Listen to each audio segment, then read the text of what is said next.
currently have a heat wave here in the UK, so I thought why not share a really easy smoothie bowl recipe that will cool you down.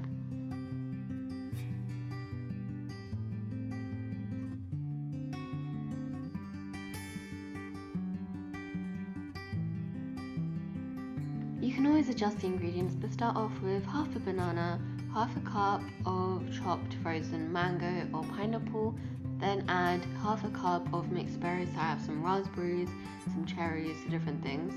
I'm going to add some flaxseed and other seeds just into my smoothie bowl because I always kind of add something in like that. However, this is completely optional, and remember you can add whatever fruits you like and you can multiply this amount as well.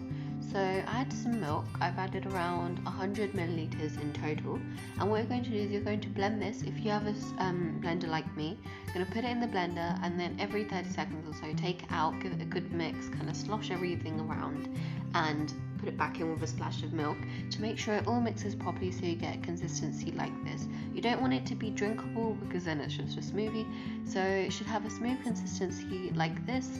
If you add more milk, it'll be even more smoother, so you want to make it thick. You can swirl around and see that has such a nice texture, and I'd happily have this instead of ice cream. This is so delicious. I'm just going to decorate it on the sides, some desiccated coconut, some raspberries. That's entirely optional. You could add nuts, granola to make it into a breakfast.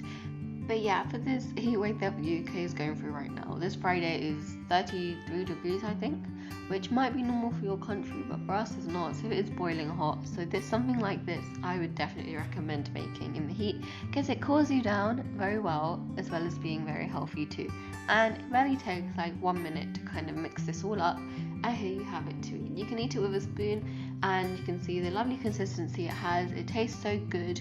You can change the fruit ingredients around for whatever you like. With smoothies, there's no like set specific amount, unlike baking with what you need of what. So go freestyle and let me know if you try it in the comment section below, and if you have any other recommendations for smoothie bowls, do comment them as well. Thanks for watching.